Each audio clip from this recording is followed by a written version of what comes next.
Good afternoon, Gary Smith, Andrew Danlishian, and thank you for joining us after an enthralling 3-3 Boxing Day draw against rivals Nuneaton Borough. Honours even. Gary, was it a fair result? Yeah, I thought, that game had a bit of everything, didn't it? Very spicy Boxing Day, local derby, big crowd, great atmosphere, and it was one of those games where either side could have really won the game. I thought we were better first half than Nuneaton, but I thought second half they came back into the game and they piled a lot of pressure on us. And obviously, they've crawled their way back after trailing 3-1. So it was a spicy game, one that obviously we wanted to win. We haven't won it, we haven't lost it, so we'll take the point. And we'll move on to the next one. Yeah. Andrew, what do you feel that we did well today, and equally, what didn't we do so well? I thought the first half that we dominated the ball and created the better chances. I think that we limited Nuneaton in the first half to very little. Again, I thought we was in control of the game in the first half, which I was happy with in terms of the possession. I think that we've got to be a bit more robust in terms of our defending as a collective in the second half as well. I think that sometimes when you go 3-1 up and you've got the crowd behind you, it's Boxing Day, sometimes maybe you can think that the game's done, and I think that the best way to stop something is stop it at source. So for me, it's about going to deny time and space again quickly, and in the second half I didn't think that we did that as well as we did in the first half. I do think that there's an impact of us not having a game for nearly 3 weeks to then come in and play in a game. So if I look and say, well, after 70 minutes winning the game 3-1 or something like around there, and then sort of not having that game, that match sharpness, I think that told. So I think the cancellations of the game don't help. I thought at times that there was some good football in the first half, some good combination play, and we created some good chances with some creativity and inventiveness, which you can't really coach, so I was happy about that. But we've just got to be more robust and manage the game better when we are 3-1 up. But again, I think that has something to do with not playing for nearly 3 weeks. Okay, Gary, you've already alluded to this, that we were 3-1 up, and then we've ended up drawing the game. So I guess it's important that we haven't lost. Pride for both teams, but how disappointed are you really to be in that position and then not get the 3 points? Yeah, obviously, I am disappointed, Kev. I'm not going to hide it. I am disappointed the fact that we were winning the game. We were 3-1 up, and I thought, like Andy said, normally we manage the game better than what we did today.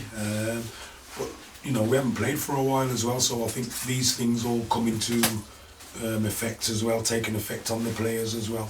I just think we should have managed the game a little bit better than what we did, and we allowed them back into the game. But fair play to Nuneaton actually, because I think Nuneaton came here today with a plan, and I think they executed it very well, especially second half, and they got something out of the game. So fair play to them actually, because not many teams have actually done that against us, so I'll give them credit for what they've done today. I am disappointed though, obviously, because we were winning the game and I thought we should have managed it better, and then at the end of the game we would have come out with the 3 points instead of 1. Okay. Andrew, emotions very high at times today, I think that's fair to say, and you would expect that with the derby game. Of course, there were things cracking off all over the pitch. But hopefully it's all ended in handshakes.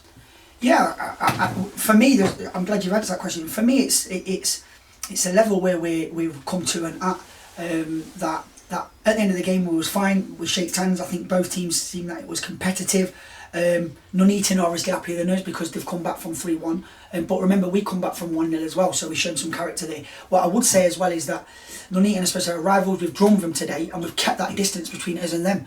So the interesting thing is to see where Tamworth have come and say, well, wait a minute, actually, we're disappointed with the draw and they're happy with the draw. And for me, that shows us sort of maybe sort of the steps that Tamworth Football Club have made since January that we come in. So it was all amicable at the end. It's, emotions are going to run high, like you said.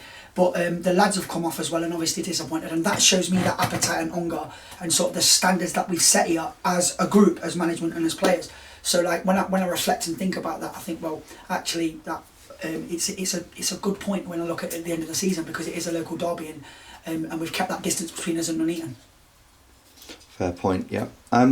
Gary, it wouldn't be right really to have this interview and not mention Captain Marvel Ryan Bezic. Once again, he seems to crop up in these interviews, but another 2 goals today, another 2 penalties stuck away with aplomb, and a man of the match performance. So. Yeah, listen, you've got to be brave, to step up and take those spot kicks, and Ryan's been proving that all season, because I think, what's that now, 8, 9? 14 goals, sorry. He's got 14 goals now, and I mean, it's about 10 pens. I think it's 8 or 9, yeah. 8 or 9 penalties. So, like I said, you've got to be brave to step up and take them, and he has done. And fair play to him.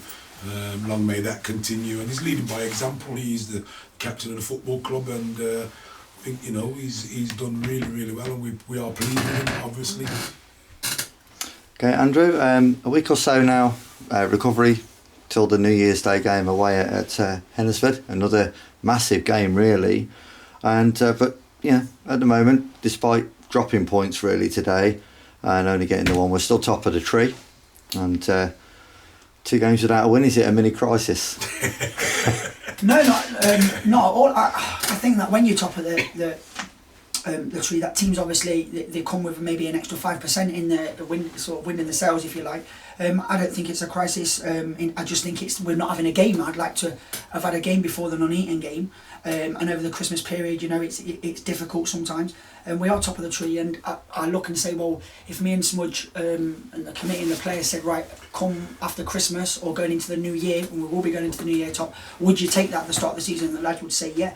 So I don't think it's a crisis. I think that a season has ups and downs, and if this today is, like I've said before, one of our downs, and we've got a point, then I'm looking at that as a positive to say, well, if we can not play as well and still get some out of the game, that shows me the qualities that we've got within the team, and say that we go on to the next game as being top of the table, and we fight and we sort of group together to make sure that we stay there and continue this. Okay, as always, guys, thank you very much for your time.